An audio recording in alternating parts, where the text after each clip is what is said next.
రంగారెడ్డి జిల్లా షాబాద్ మండలం ఎంఆర్ఓ కార్యాలయం వద్ద బీజేపీ నేతలు ఆందోళన చేపట్టారు.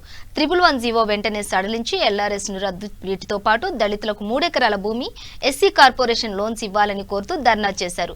అనంతరం శంషాబాద్ ఎంఆర్ఓ జనార్దన్ రావుకు వినతి పత్రం అందజేశారు. కరోనా కాలంలో తీవ్ర ఇబ్బందులు పడుతున్న ప్రజలకు ఎల్ఆర్ఎస్ పేరుతో తెలంగాణ ప్రభుత్వం దోచుకుంటుందని బీజేపీ రాష్ట్ర కార్యదర్శి డాక్టర్ ప్రేమ్రాజ్ యాదవ్ తెలిపారు. శంషాబాద్ అభివృద్ధికి ఆటంకంగా ఉన్న 111 జీవోను వెంటనే సడలించాలని డిమాండ్ చేశారు. ఈ కార్యక్రమంలో రంగారెడ్డి జిల్లా ఉపాధ్యక్షుడు నందకిషోర్, శంషాబాద్ మండల అధ్యక్షుడు ఇటికల వెంకటయ్య, టౌన్ అధ్యక్షుడు కొనమొల్ల దేవేందర్, దళిత మోర్చా నాయకులు, బీజేపీ నేతలు పాల్గొన్నారు.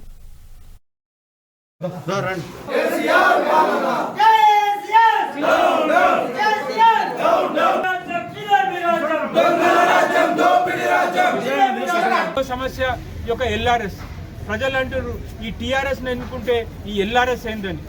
ఎల్ఆర్ఎస్ లో ఉన్నటువంటి భాగోతం ఇలా ప్రజల్ని మభ్యపెట్టి మైమరచి తప్పుతో పట్టించడానికి అని చెప్పి భారతీయ జనతా పార్టీ భావిస్తూ ఉన్నది. ఈ ఎల్ఆర్ఎస్ ముసుగున కేటీఆర్, కేసీఆర్ వాళ్ళ కుటుంబాలు అక్రమంగా జమ చేసేటువంటి యొక్క ల్యాండ్ పూలింగ్ అంటే వేలాది ఎకరాలు తెలంగాణలో వాళ్ళు కొనుగోలు చేసి బేనామీ పేర్ల మీద కొనుగోలు చేసి వాళ్ళ కబ్జాలకు పోవడానికి ఒక ప్రధాన ఆయుధమే ఎల్ఆర్ఎస్ అని చెప్పి భారతీయ జనతా పార్టీ భావిస్తున్నది.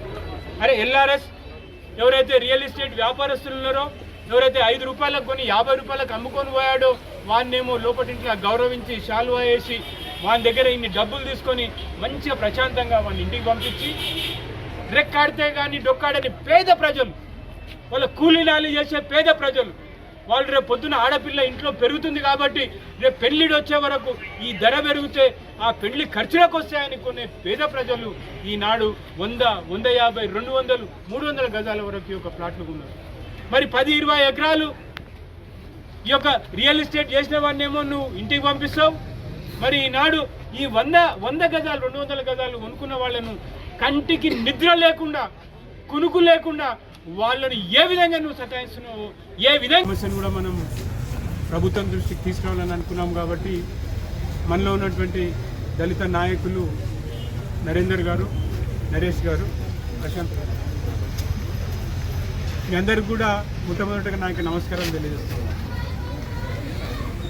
ఎప్పుడెప్పుడైతే ప్రభుత్వాలు తప్పు చేస్తాయో, ఎప్పుడెప్పుడైతే ప్రభుత్వాలు కుంభకర్ణ నిద్రలు ఉంటాయో, ఒక నిర్మాణాత్మకమైనటువంటి ప్రతిపక్షం బాధ్యత ఏముంటుందంటే కుంభకర్ణ నిద్రలో ఉన్నటువంటి ఈ ప్రభుత్వాన్ని తట్టి లేపడం, మొద్దు నిద్రలో ఉన్నటువంటి ఈ యొక్క ప్రభుత్వాన్ని అంకుశంతో పొడిచి, ప్రభుత్వమా నీవు తప్పు చేస్తున్నావు, ప్రజల్ని గాలి కొదిలేసావని చెప్పి దృష్టికి తీసుకురావడానికే ప్రధాన ప్రతిపక్షాలు ఇటువంటి కార్యక్రమాలు మనం చేపడతాం.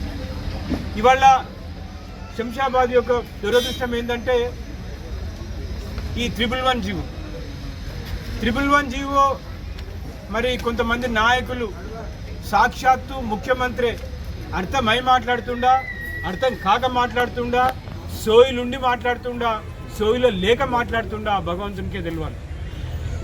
గెలిచినప్పుడేమో కొంతమంది ఎమ్మెల్యేలు వాళ్ళ పార్టీలో చేరితే నేను ఈ యొక్క టీఆర్ఎస్ ప్రభుత్వం అధికారానికి రాగానే మొట్టమొదటి సంతకం ఈ యొక్క 111 జీవోను నేను ఎత్తివేస్తానని ప్రగల్భాలు పలికినటువంటి ఒక ముఖ్యమంత్రి మళ్ళీ